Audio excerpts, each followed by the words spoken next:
Okay,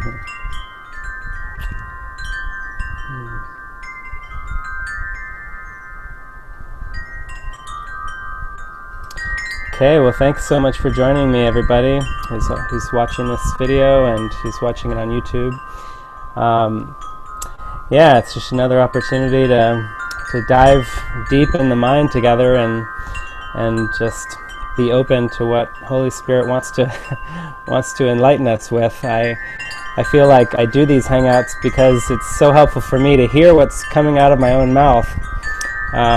It's always for me, and by just kind of using this context as a way to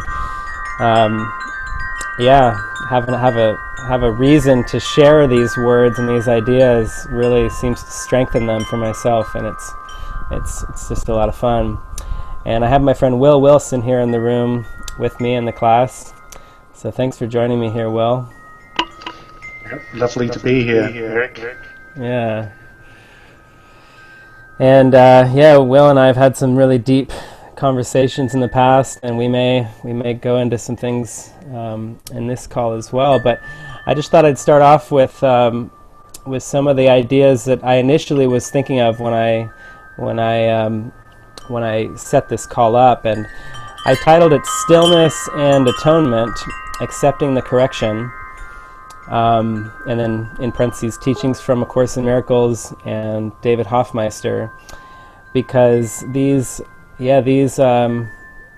teachings are very, very deep, and I've just been so blessed by first by studying A Course in Miracles, and then by finding David and learning how to really apply them deeply in my own life. And I'm just going to hold on one second. There's one of my friends, David Brunn, is asking for the link for the Hangout, so I'm going to send him the link as well, and he may be joining us on the call here too. Yeah. Well, he'll be joining us in a moment, I think. First, I think I'll just briefly share about that the word atonement is one of those deep, kind of one of those very meaning, it's got a lot of strong associations with it from Christianity, because the idea of atonement was used as the idea that Jesus sacrificed himself to atone for our sins, and so the idea of atonement has really gotten quite a bad rap over the years. For those of us who've started to just really question, that there's something about that idea that just doesn't really resonate. The idea that God would send his only son, and that his son he'd have to have his son killed to appease him, to kind of give himself the freedom to forgive the rest of us for for separating from him. The idea, I've heard so many great comedians kind of make jokes about it, and it just, for myself, it's gotten funnier and funnier. I remember the first time my mind got loosened from the idea that Jesus would have to sacrifice himself to atone for our sins was in the books Conversations with God, which were an incredible, they were just a really powerful stepping stone for me. Teachings that helped me begin to learn more about what's really going on here. And granted, there's some limitations to those teachings. I think that the metaphysics, they don't go quite as deep as A Course in Miracles, but they were very, very helpful for me in just listening from the fear of God, just beginning to open up that maybe God isn't the way that I've been told about him. And I wasn't really raised Christian per se, but when you're growing up and you just hear these ideas, you don't really know what to believe. And I think there's kind of a part of our mind that's quite fearful. The ego is constantly trying to reinforce in our mind the idea that God is to be feared, and that God is a vengeful God. And so when I came across Conversations with God, it was so helpful. I remember it felt like weights of of guilt. I wouldn't have called it guilt back then, but weights of, I don't know, just, I guess, fear is just falling away. And I remember in that book they gave the first presentation I had ever heard on why on how ridiculous it is to think that God would send one special son and then sacrifice him so that the rest of us could be made clean of our sin. And it goes a lot deeper then in A Course in Miracles, where it really goes into the idea of atonement as being, the word atonement really just means correction. Hi David, I see you just entered the room. Good to see you. Yeah, the idea of atonement, it just really, it really means correction. And we do want to be open to the idea that there is something amiss.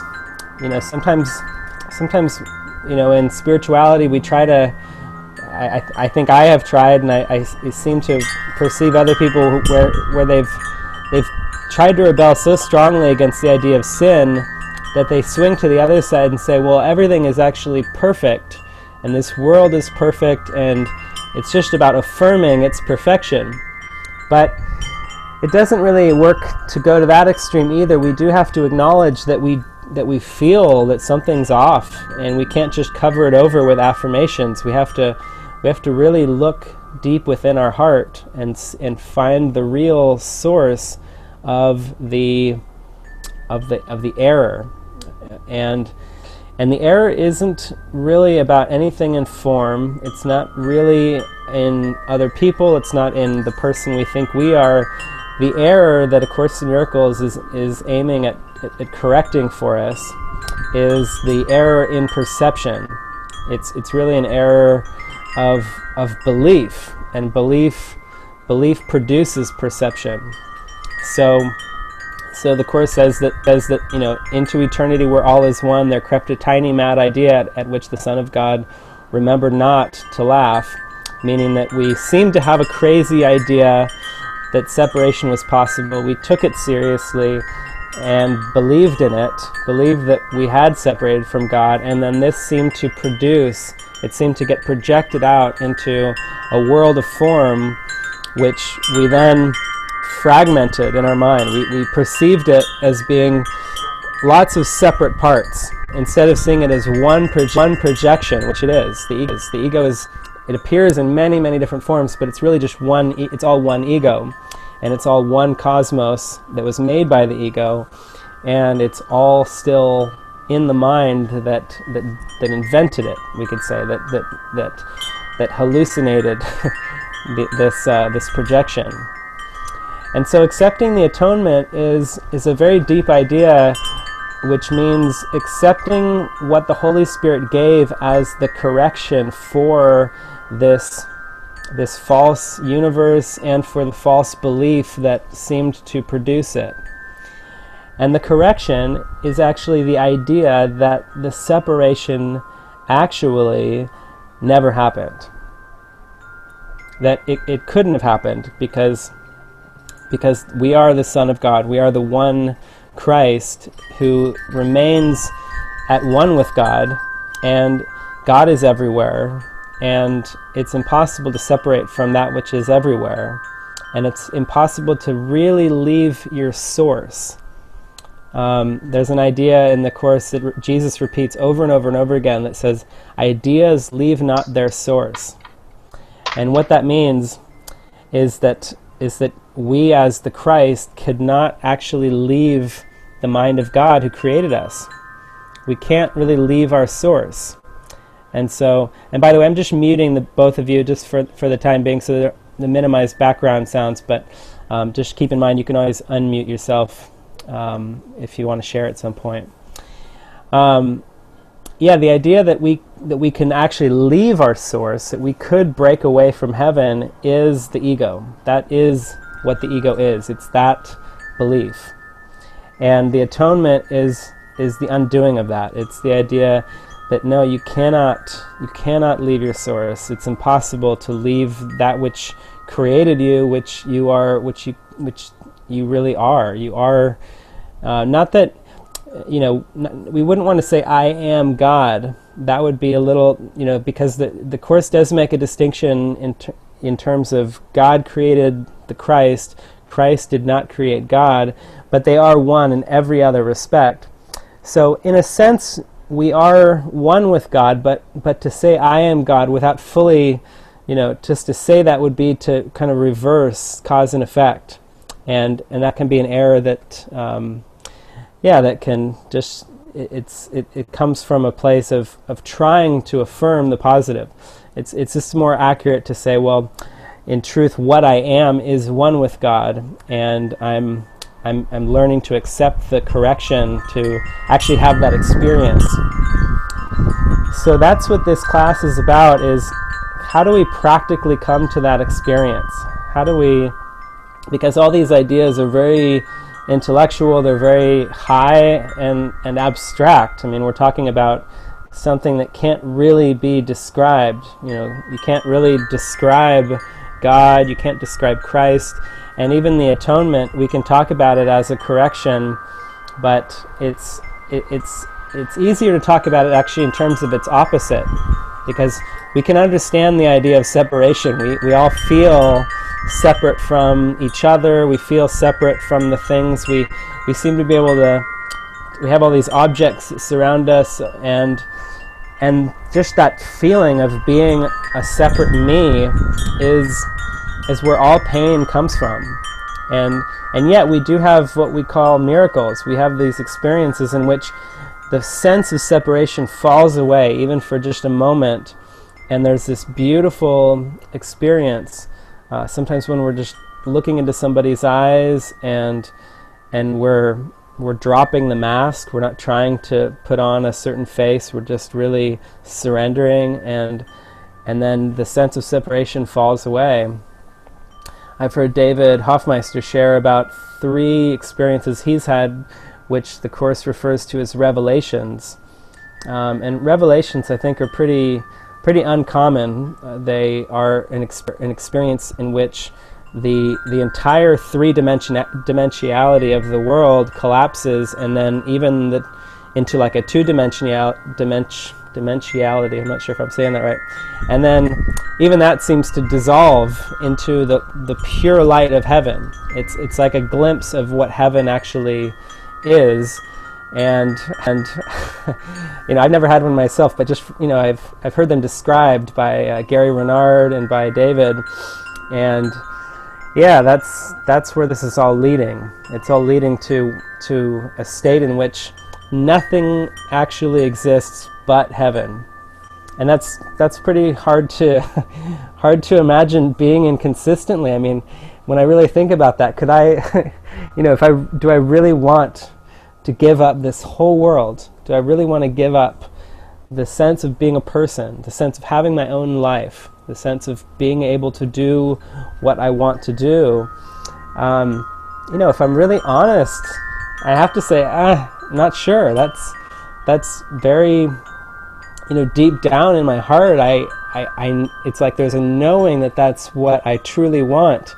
I do truly want to release the sense of separation, and heaven is our home. That is where happiness is. But in order to come to that experience, I have to be so honest with myself about, well, yeah, there are still attachments. There is still this feeling that being a separate person has value.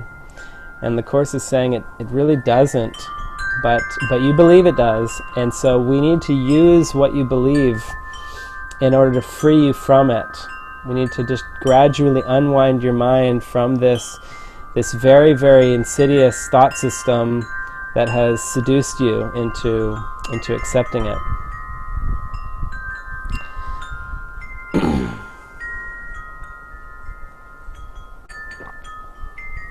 So I thought I'd just pause for a moment just to check in and see if either of you, David or Will, had any thoughts you wanted to share on anything I've been talking about up to this point.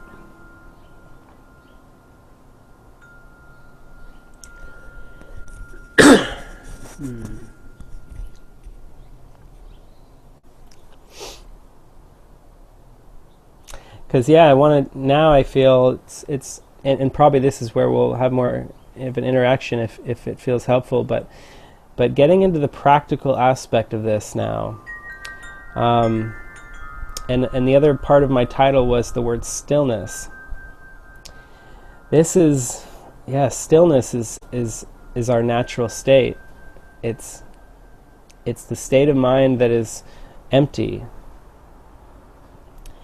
And coming to this experience requires, like I've been saying, an undoing, a deep undoing, an undoing of everything that we value of this world. And feel free to jump in if you do have anything you want to share, even if I'm speaking. It's beautiful. I've had many experiences where my mind has just dropped into a very deep stillness, and I experience my mind as being quite still now most of the time. There's definitely periods when I can feel that the ego's coming up, and there's emotions and there's thoughts, and yet it's so much easier to watch now and just observe than it used to be. And another thing, I used to believe that in order to come to this stillness, I had to basically meditate a lot. And I think, meditation is extremely important. It is a beautiful practice for learning to watch the mind, but we actually want to learn to be meditating all the time, even in the midst of things that we seem to be doing. I'll just share a bit about the process that it has been for me so far, seemingly, where I worked, I had a career, I was doing a lot of seminars and helping people, and then I began to come to this place where I couldn't do that anymore. It was actually painful to try to force myself to do things that were just about making money. It was because deep down I could feel that the healing value it had for me, because it had been very helpful. That career of being in front of people and using hypnotherapy.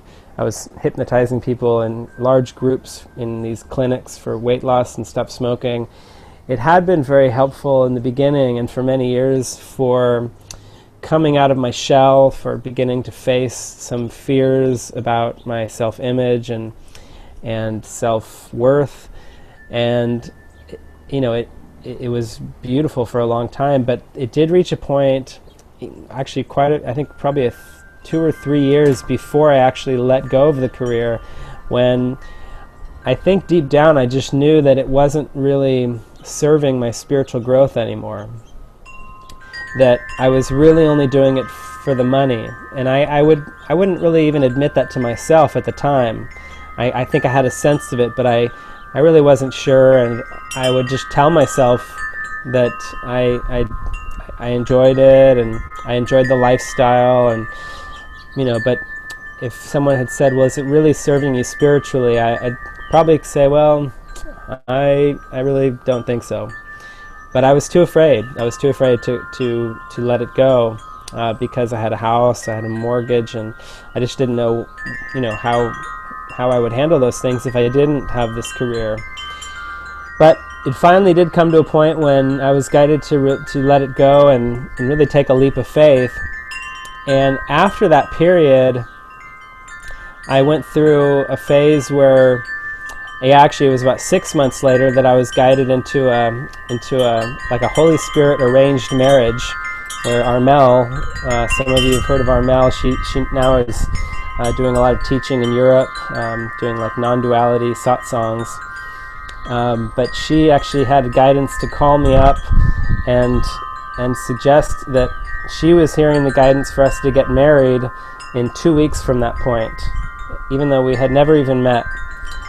And it was a pretty radical experience where, I got this phone call from this woman who said, I don't know if this is going to sound crazy. She actually was kind of trembling on the other end of the phone because thinking that she was maybe going crazy, but she had talked to David and already about this and said, I'm hearing guidance. I'm supposed to, get married to Erik in 15 days. So, finally she called me up, and actually she called David. I was at a retreat with him. He handed the phone to me, and I took the call, and she said, yeah, I think we're supposed to get married. And I was actually quite calm at that point, hearing this guidance, even though it was sounded pretty radical, but I could feel something huge happening. It was like I was about to go through a major transformation by accepting this. And at first I was like, whoa, I don't know, this is crazy. I had a girlfriend at the time in San Francisco. I was afraid of what my family would think. But it definitely felt like the universe was conspiring in a good way to make sure that I would actually follow through with that, and I'm so grateful that I did. We did end up getting married a couple weeks later, and it was an incredibly helpful assignment.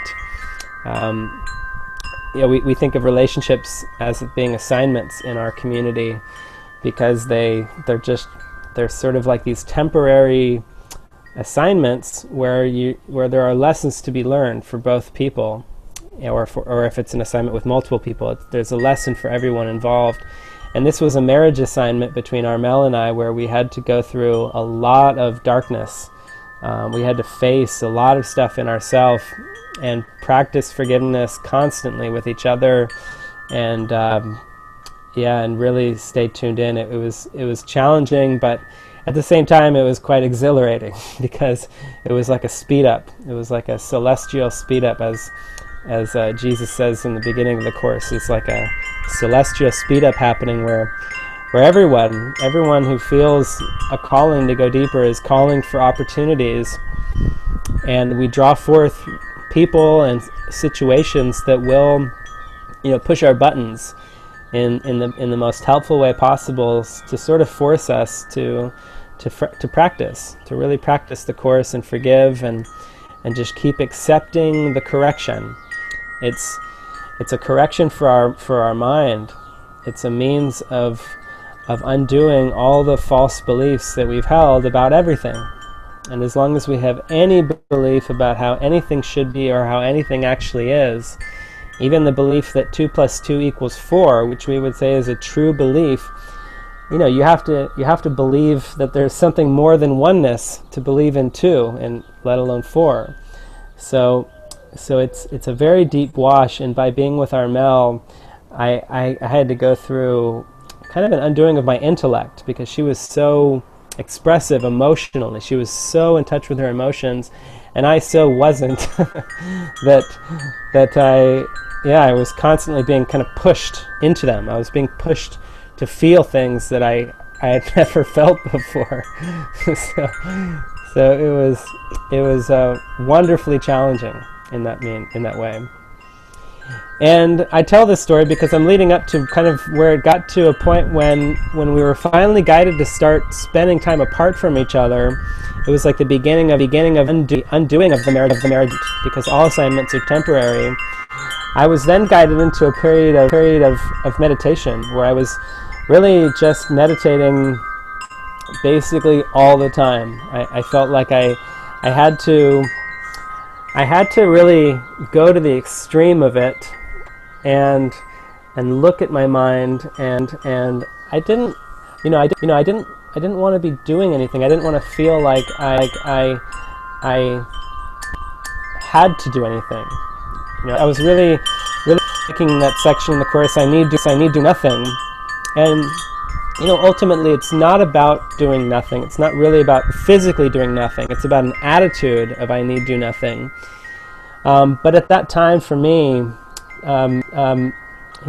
actually applying it in a very literal sense was just where my mind was at, and it was very helpful. I sat for hours and hours every day just sitting, and I'd get a bathroom and I'd get up to eat, and that was about it. everything else, I would just sit and look within, and it was so beautiful. I was actually staying at my dad's house at the time, and I had told him and my mother's passed now, she passed a couple of years ago, but at the time she was living, and I told them both, I said, I really just want to live here, and I want to meditate. I really want to go deep into my spiritual practice, and if that's not okay with you, if it's not okay to have me just being here doing nothing, I really don't feel like I'm going to be trying to kind of contribute. I'm not going to, if you ask me to do chores, I'll be open to it, but I really feel like I just need to make this stillness a priority for myself. And they were kind of uncomfortable at the beginning. They said, well, we'll see how it goes. And I was really firm. I felt like, well, that's fine, but I also want to tell you that if you don't feel it's helpful, if it doesn't work for you, then I'm willing to go live in the woods or anywhere. I had to say that I had to really come to that I would go anywhere. I just needed to be in a state of stillness. And it was beautiful. For I think about 6 months I did that. I just sat and didn't really do anything. And of course there were a lot of challenges. They would come up and ask me, especially my dad, asking me to do certain chores or to drive him here or there.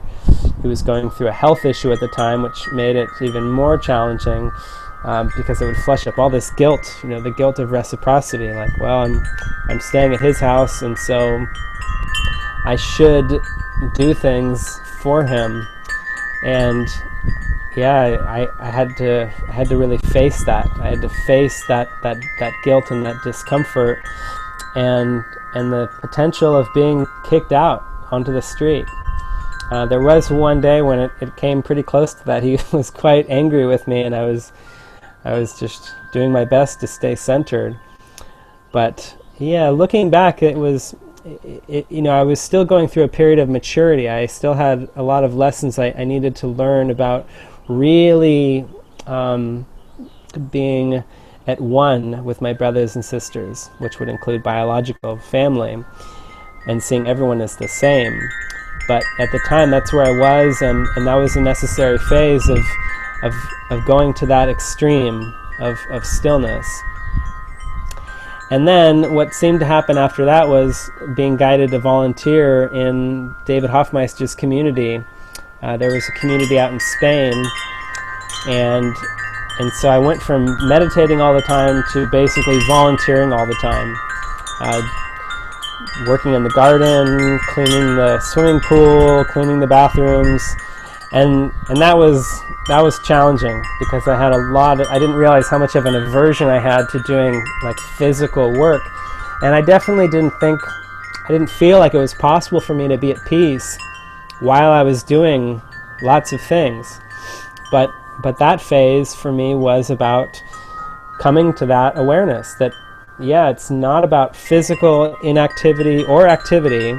It's about recognizing that if I'm in purpose, if I'm willing to accept that I'm wrong, accepting the correction means being willing to be wrong about everything, then the Spirit can work through me no matter what I'm doing. It can speak through me, it can do the dishes through me, the Spirit can clean a toilet through me. The Spirit will guide each action. And there's, I think, a helpful idea with discernment with that is sometimes people will say, well, if the Spirit can do everything through me, then why do I have to follow guidance? Why can't I just stay in my job? Even if I'm being guided out of it, why can't I just stay there and let the Spirit do the job through me? And it's really important to realize that we have to have the purpose be in front. We have to have our purpose, meaning forgiveness, meaning awakening. We have to have that be the top priority, and then what we think comes from our purpose, and then what we do comes from what we're thinking. And so we can't first decide what we're going to do and say, well, this is what I want to do in my life, and now, Spirit, why don't you do this through me? Because that would be to make a decision on our own first, and then kind of try to kind of use the Spirit for our own, to reinforce our own decisions that we have made with the ego. If we haven't made a decision that's come from our purpose, if it hasn't come to us from the Spirit, and the way you can know is, it is really, there's a very different quality to it. I mean, when we make decisions on our own, there's a feeling of guilt and doubt and uncertainty, but when we're given an idea about what to do from the Spirit, it's very fresh. It doesn't feel like it came from us. We've heard about great composers like Mozart and Beethoven who say that, that they wrote a piece of music but it didn't come from them. It just seemed to appear. And I think if we really are open, we can recognize that happening in our own lives in different ways, where we just suddenly get a great idea. It can be something simple, like what we're going to cook ourselves for lunch, even. It can just be this idea that pops in our mind, and it feels really joyful, and we just feel really happy about it, and we just, accept it. Oh, that's a great idea, and I didn't really think of it, but it came to me. So, yeah, we want to really make sure we're not kind of doing a switcheroo in our mind where we're reverse. It's like a reversal of cause and effect. We have to let what we do be the effect of our purpose, which is the cause of all that, of our thinking and our feelings and our actions. We can't really start off with deciding what to do and then just say, well, I'll just do it with the Holy Spirit. The Holy Spirit says, well, if you want to be with me, then you have to really just be open. The Spirit will use that as a starting point and say, okay, I know this is what you want to do, and if you're too afraid to open your mind to doing something else, then I'm still with you always, but let's begin to just question things a little bit, just a little, because the Spirit never wants to throw us into chaos or into fear. So it's always just a very gentle question of, are you willing to look at this with me? So yeah, those are just some of the practical ideas and ways that we can open up to the correction, and that's what this is really all about. That's where our happiness is. That's where we can find the deep peace, the peace of God that passes understanding, that just fills our heart with love.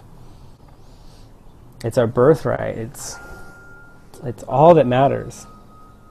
It's all that matters.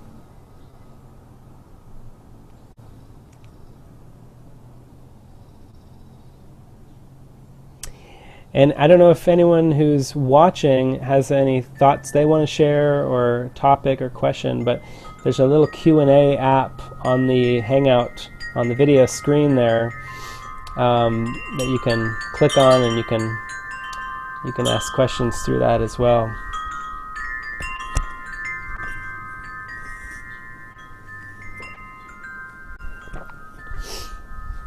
I'm sure you can hear the wind chimes. There's a little bit of wind today, and I really like these wind chimes out here. They just very meditative.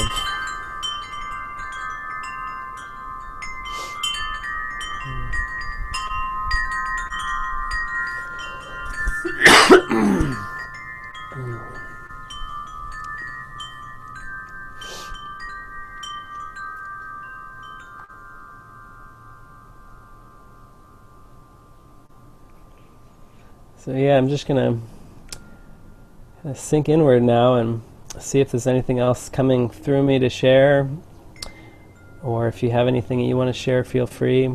But yeah.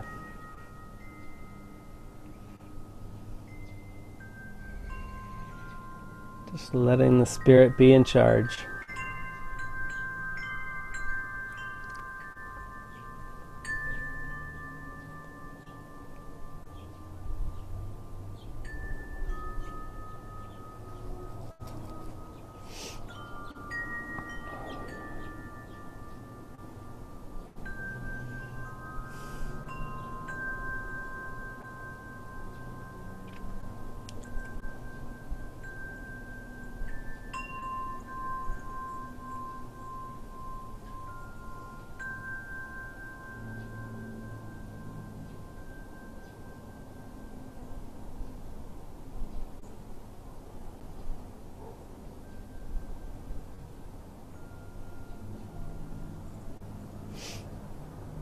so peaceful.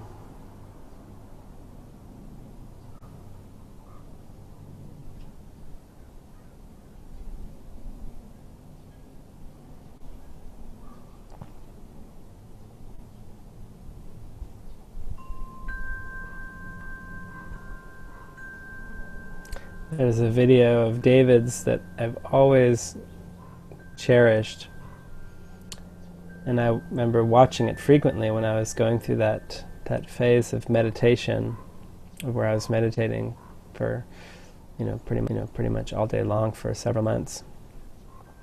And it's a video of David. It's called I think it's called Grace versus Control. Grace versus Control. And the very beginning of that video, he starts off by saying, you don't have to even lift a baby finger. And he goes on to say that you don't have to, like the Spirit, there are no have-tos with the Spirit. The Spirit is never saying, you ought to do this, or you should, you have to, you must. The Spirit just looks beyond this body and this whole perceptual world that we've invented, and knows that this isn't who we are. We think that this body is who we are, but the Spirit isn't tricked. Spirit is saying, you're the mind that is inventing this, is dreaming this, and so you don't have to, try to activate the body.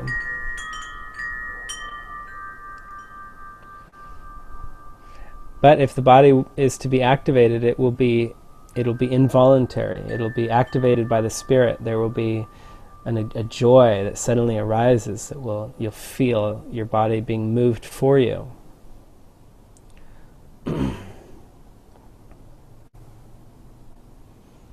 And so that's been a big practice. I think probably one of the deepest practices for me has been to just relax, completely relax, as often as I can remember to, and just watch my mind, really be attentive to my thoughts, and just wait until I feel moved to do something. Wait until it feels involuntary, to stay with that, to stay with the Spirit, to not rush out into, trying to get things done out of fear, because, if we really look and are really honest, we can see that the majority of our actions come from a fear of consequences.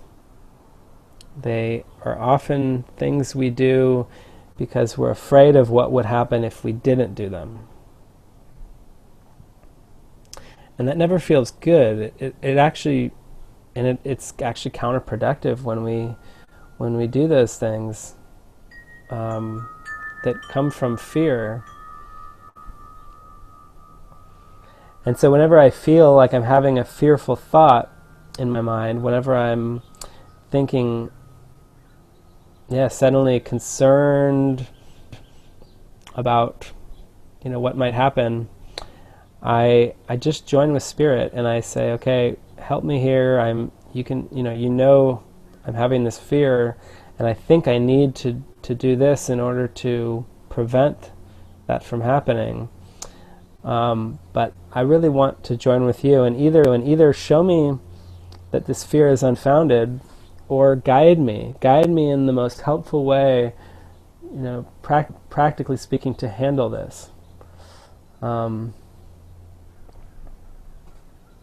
And the Spirit will often guide us to do something about it, but it won't be coming from that fear of consequences anymore. It'll be coming from a place of true helpfulness, where we feel like the Spirit is just acting through us and taking care of, like let's say we're about to go out, we're going to be leaving the house soon, and yet we haven't eaten any lunch or whatever the meal is at that time of day, and we're afraid. I've had this fear come up in myself many times, where I'm afraid that if I don't eat before I leave, then I may be too busy to eat, and then I may get hungry later, and and then I'll wish I had eaten before I left. It's kind of a a very minor kind of a concern, but even something minor, there's no small upsets.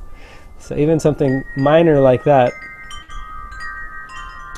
And so I could join with Spirit and say, well, I'm having this concern, and the Spirit may actually say to me, or give me an intuition that, oh, no, you don't need to eat now. There will be something there for you later.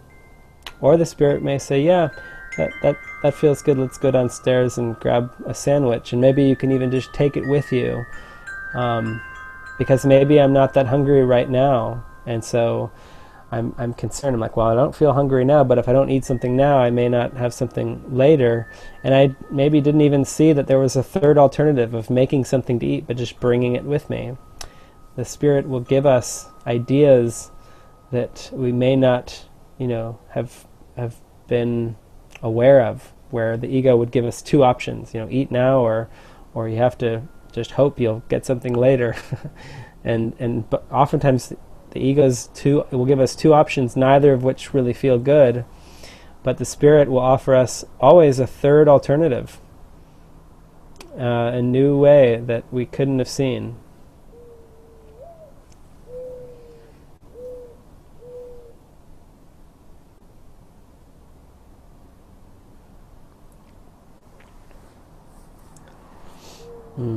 And I see that Winnie is watching, and it said that it brings up sorrow for me to let go. And then it looks like there was something after that, but it didn't show up. So if you're watching this, Winnie, you can go ahead and finish your thought. But I think, just intuitively, what you're saying about sorrow coming from the idea of letting go of whatever it is, I think, there's a very deep sorrow in the mind, and that it's actually a sorrow that comes from leaving heaven, but the ego will use that sorrow to say, well, it's actually a sorrow coming from leaving this world.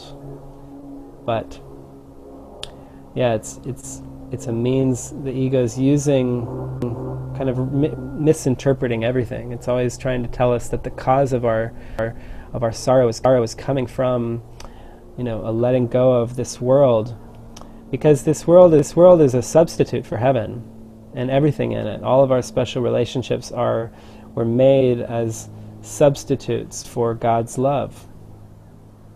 And so it feels like as we begin to let go of these attachments, let go of the me that I think I am, let go of all these substitutes, it feels like I'm letting go, and I'm going to be alone, and I'm going to be empty, and I'm going to have nothing. It's like it's almost like, well, if I have to choose between having these substitutes or nothing, I'd rather have the substitutes, because the mind we just don't believe that there will be, that God's love will come rushing back in as we let go of these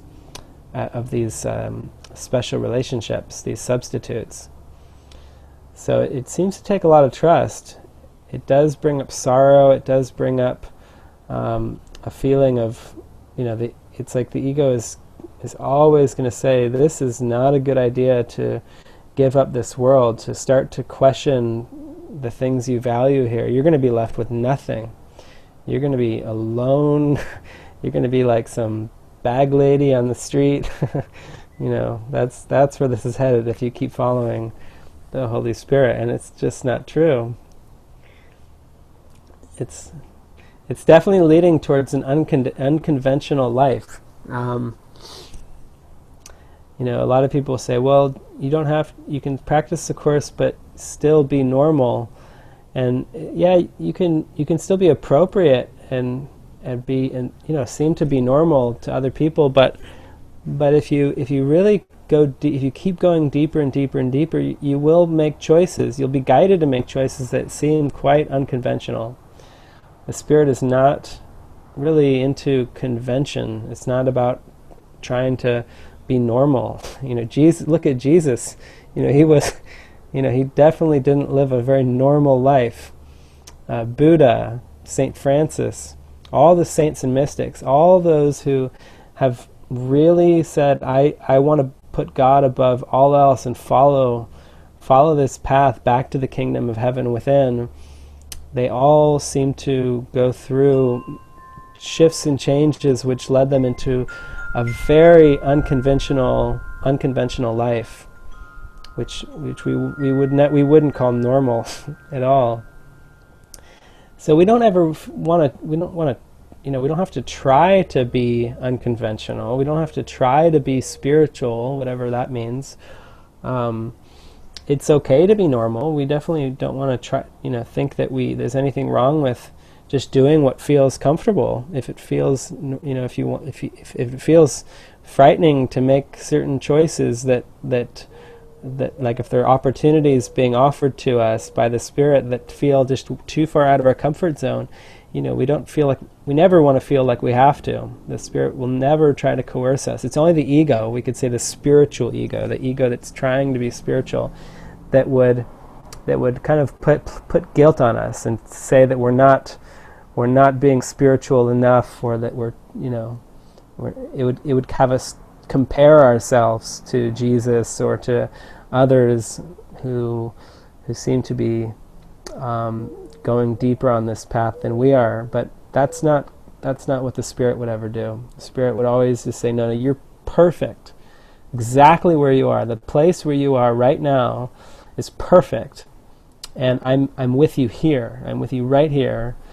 And right here is an opportunity for peace. And so you don't need to do anything different. You just need to open your mind and just trust. The script will unfold. If you're meant to do something that seems unconventional, it will just unfold naturally. It will just be part of the script that you'll be observing with probably a sense of wonderment. I know that's how it was for me. I couldn't believe, like when I was guided to get married with Armel, it was so unconventional. I'd never met her.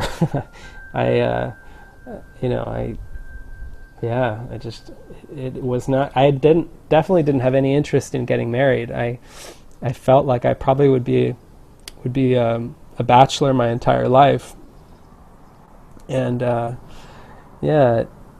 it just was not conventional. And when I did feel, there was actually a moment when I felt that I was definitely going to do it. There was a lot of, at first, after she called, there was about a half an hour period where I was with David. I was with a lot of others actually who had just witnessed this phone call that I had with Armel, and they were all kind of cheering me on. Everybody could feel it. They're like, "Yeah, this is beautiful. This idea of getting married to Armel is miraculous. It's the next step for you. It's going to be very, very helpful."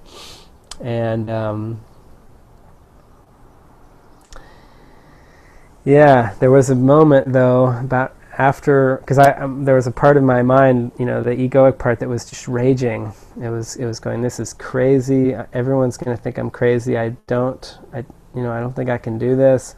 But as all the witnesses around me were cheering me on, and people started singing the wedding song, and just having fun with it, I felt like my resistance, the ego resistance, was just melting away, and then there was a moment when finally it all just went whoosh. It felt like there was a clearing that occurred, and I suddenly was filled with certainty, and I was in a state of wonderment. I was suddenly in a state of, wow, everything felt very surreal, actually. It felt very surreal, very dreamlike.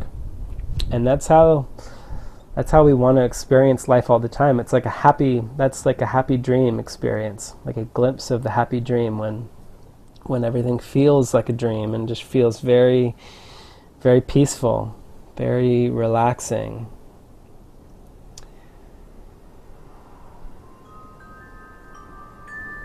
Yeah.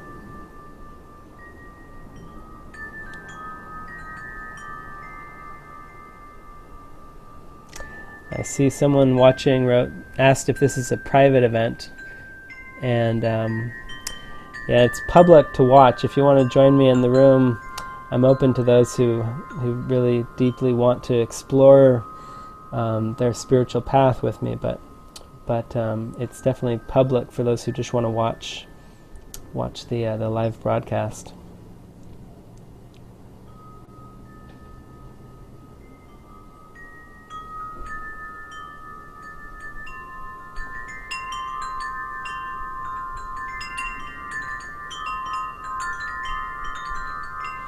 So yeah, I'm just here at your service. If any of you who are watching, or who are Will or David here with me in the class, if you have anything you want to ask, if there's anything you just want to expose, questions from your own life, or yeah, it's just an opportunity for that if it feels helpful. But and I also have my guitar here, so I'm open to sharing a song. I don't have anything coming to mind at the moment, but I do take requests.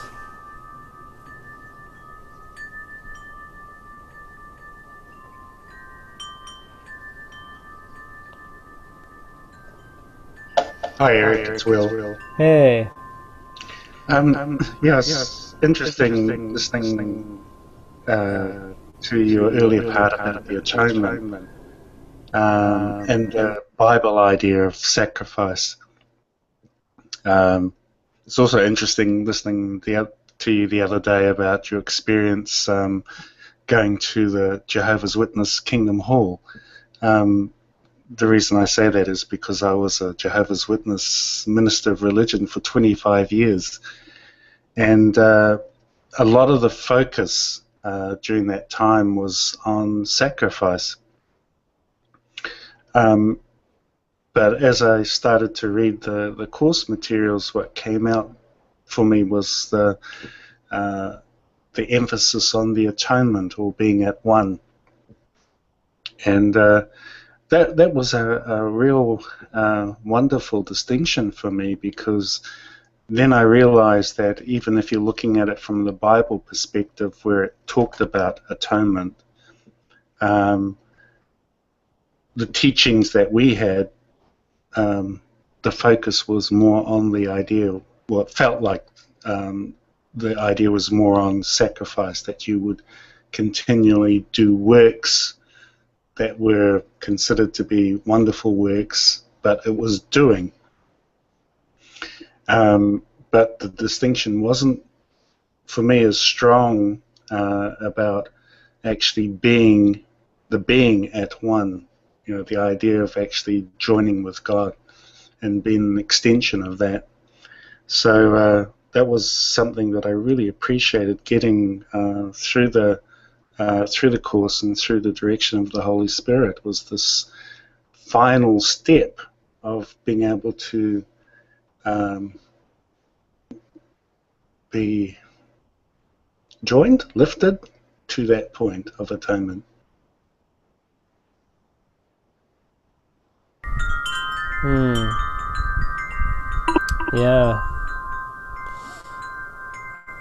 Yeah, it's really a deep idea. This idea of sacrifice is so deeply rooted. I mean, it's not surprising that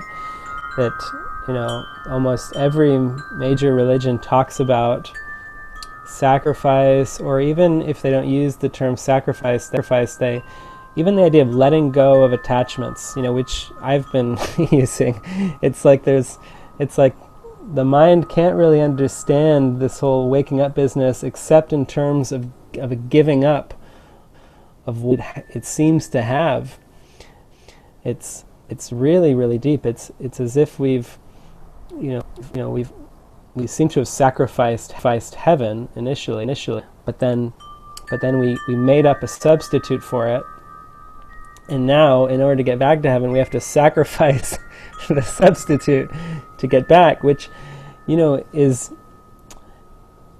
seems to be how it goes, but it's really not about sacrificing when you see that it's just about a deep looking it's just about really looking at this substitute. It's about looking at all the things that we're attached to and seeing that they don't actually have value.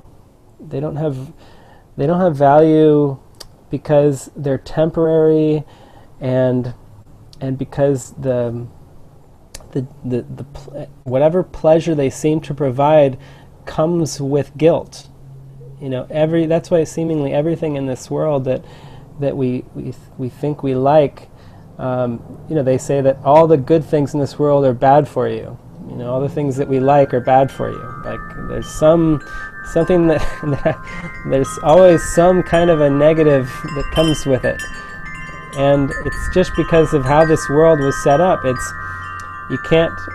There's a place in the Course where Jesus says you can't seek for pleasure without finding pain. They are two sides of the same coin. So, yeah, with the whole idea of sacrifice, he actually defines it as the giving up of what you want. And so as long as we think we want things of this world, then it's going to feel like sacrifice to just give them up. And Jesus isn't advising us to just give them up, to try to go cold turkey. It's more like what we actually want to do is we want to kind of allow in everything else.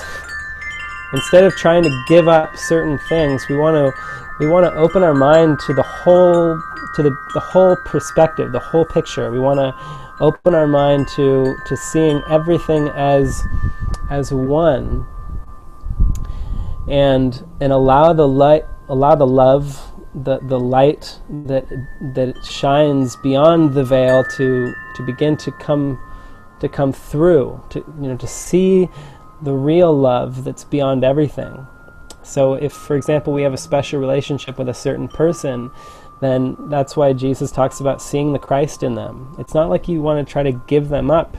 If you may recognize you have a special relationship with that person, but if you just try to cut it off, then to cut off the relationship, that often will just feel horrible. It will not really work, because it can't.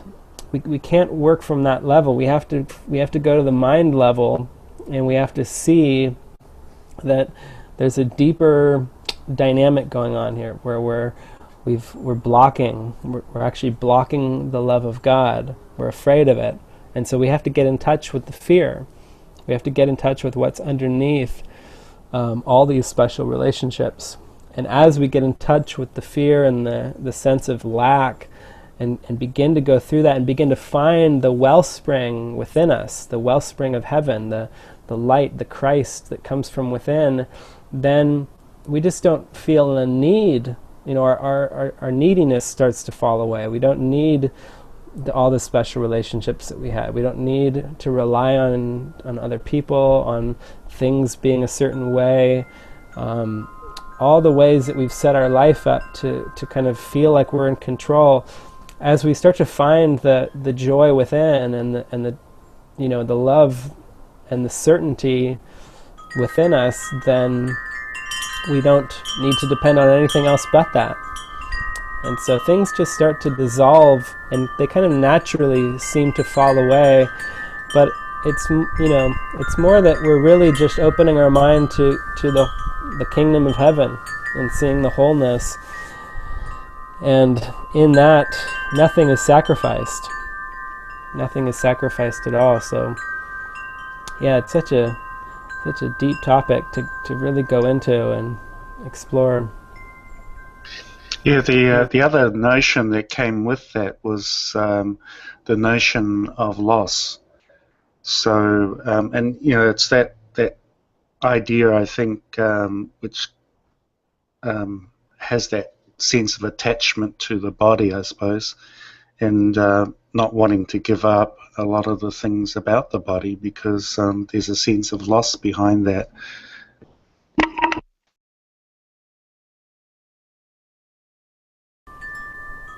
Yeah, exactly.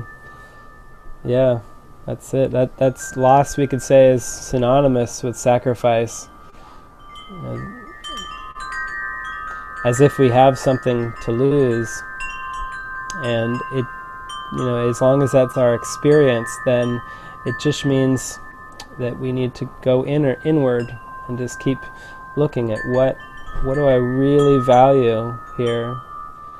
And the Spirit would never rip anything away. It's always just guiding us to go inward and just to calmly look at this idea of loss, and look at the things that we're afraid of losing, and look at why we're afraid of losing them. What's the fear underneath it? I feel like over and over and over again, it's been so practical. I feel like the Spirit is I've just been guided to these practical ways of applying the Course for myself that allowed me to, in every situation where I was feeling some kind of a concern or feeling stress even, that it was always because of a fear of loss. It was always because I was afraid of something changing and that I would lose something. I would lose maybe a person that I cared about, or I would lose the money that I thought I needed, or I would lose an opportunity. And in every instance, I was guided to just go inward with it and question, and actually come to terms with it. Like, well, what if I do lose that person? What if they walk out on me? Or what if they decide they never want to see me again? What if I lose all the money I seem to have? What if somebody robs me? What if I lose the situation I seem to have? And it's so helpful. It's been so helpful for me to actually come to terms every time I have felt that fear about losing something, which is always really the only problem. It's always the fear of loss. Then the Spirit would show me that, it's okay. I got your back. I trust me. Everything's going to be okay. And it's not. Nothing's guaranteed. You may lose these things. You may seem to lose this person or this money or this situation. But if I would just go inward with it and kind of just ask myself, well, what if that happens? It felt like I would just be given helpful thoughts by the Spirit that would reassure me that it's okay, even if I don't actually need those things. That was where I would have to come to it. And only then would I be able to relax and stop protecting those things that I thought I needed to protect. And the protectionism is actually what kind of reinforces the fear. And we've all seen how in relationships, how if one person starts to be so afraid that they're going to lose the other person, that they start trying to walk on eggshells and trying to protect the relationship and trying to say the right things and avoid saying the wrong things, that this kind of behavior actually seems to drive the other person away faster. You see it in movies, you may even be able to see it in other people's lives around you or in your own life even. And so it's helpful to see that the only way through, the only way that we can be at peace is to question what we think we need.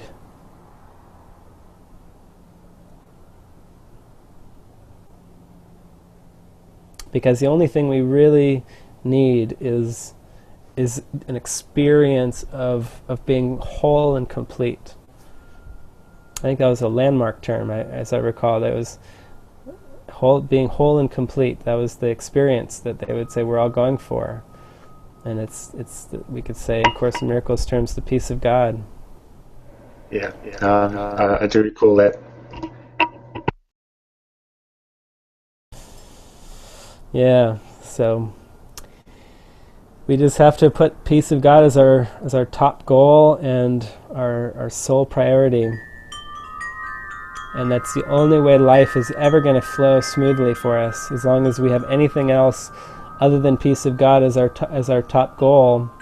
Actually, it doesn't even, even the idea of top goal and other goals has to ultimately leave. So it's our the peace of God is my only goal, and if we have any other goals, they will inhibit our peace of mind, and they will keep us trapped.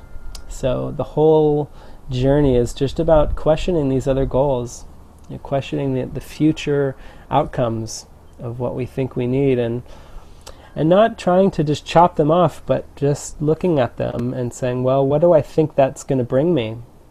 If I do get promoted in the job, or I do get that person to like me and love me and respect me, if I do get this opportunity to go to Europe, whatever it is that I'm wanting, if I do get that, then how will it make me feel? What is it that I'm wanting really from this? And that's, so many of us have studied The Secret, the whole art of manifesting, and I think that can be a helpful stepping stone to actually just really look at what we think we want, to not try to deny ourselves what we want, but actually say, no, I'm worthy of it. But then going the next step and saying, it's not really the future outcome that I really want, it's the feeling that I think it will bring me. It's the happiness and the joy that I associate with that future outcome. And that feeling, if I just use the symbol of what I think I want, if I use that in my mind to just really be with it and go into the experience with the Spirit's help. I think we always want to just feel, ask for help in these mental techniques where we are looking at the things we think we want and need, and joining with the Spirit and helping us see that those things in the future are just symbols, and the happiness and the joy that we want is available to us now, and it simply requires a little bit of a willingness to have our mind be transformed from within. Thank you, Erik. It's beautiful.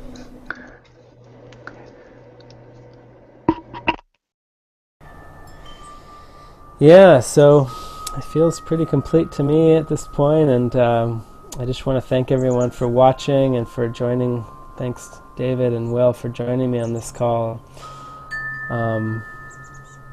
Yeah, and maybe I'll play a song to close. I still don't have one coming to mind, but yeah, maybe the song Peace of Mind. This is a song that came to me years and years and years ago, way before A Course in Miracles, when I had a mystical experience in college, and then it seemed to last for a while. I kind of went into a pretty what the world would call psychotic state. I didn't feel psychotic, but I was perceiving things in a very different way than most people. Probably kind of similar to how St. Francis was when he got back from the war, for those of you who've seen Brother, Sun, Sister, Moon, where just sort of feeling this deep connection with nature, and everything felt very dreamlike and synchronistic.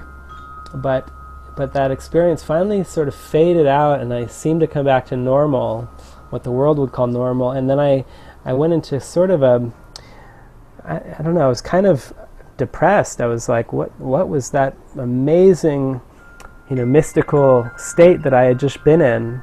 It lasted for a few months, actually. It was maybe 2, maybe 3 months at the most. And yeah, it taught me things. I saw that the world is actually quite subjective and is not objective at all. It actually is purely based on the filter that I'm looking through.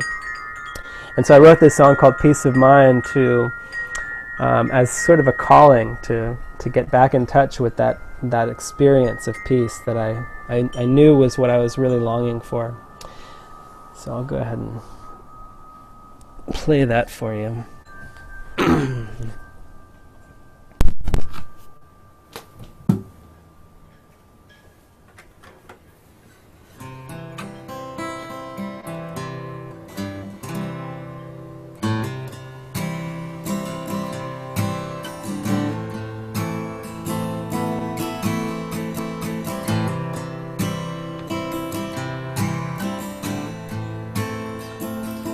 Will you take take me for a ride. I'd like to see the other side before I go. There's just some things I really want to know.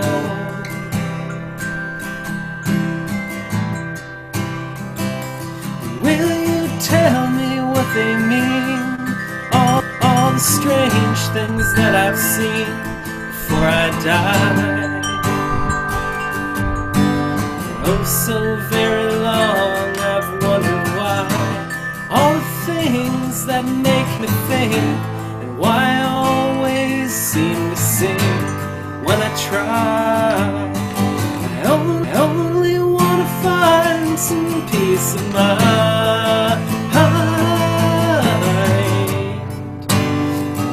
Little peace of mind.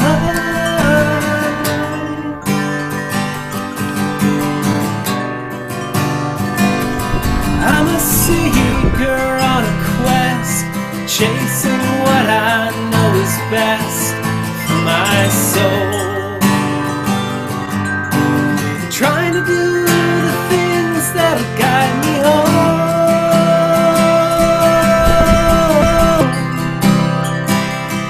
And I'm searching for the answers. Are they floating in the air? They say they're all inside you, but would you please show me where? A lights that look like heaven may blind you in the eye. And all your deepest questions that you ask, begin with why?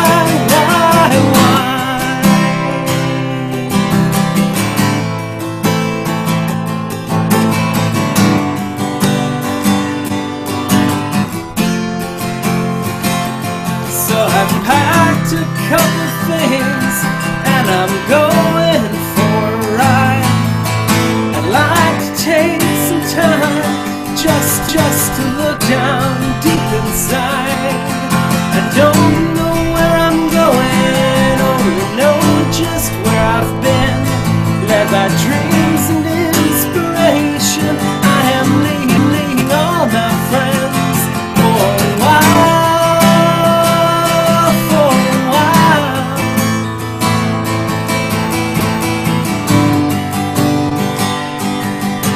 I left all my possessions for a while. Think about the things that make me smile. Do you remember what it was to be a child? If we could only find all the things we've left behind on the road that leads us to our peace of mind.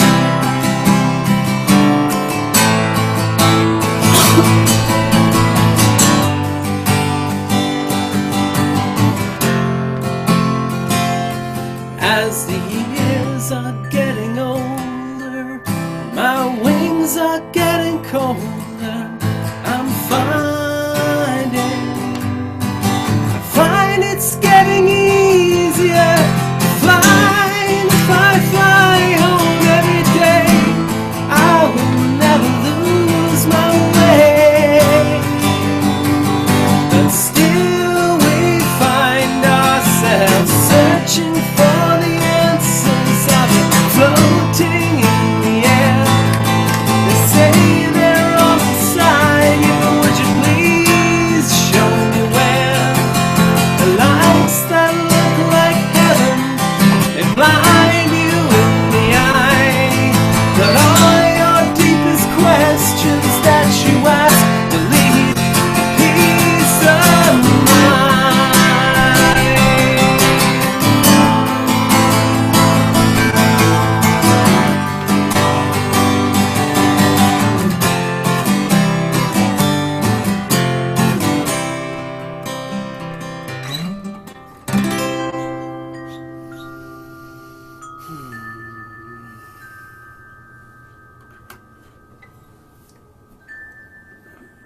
Okay. Well, thanks again, everyone. It's been another joyful time. Lots of love to you. Till next time.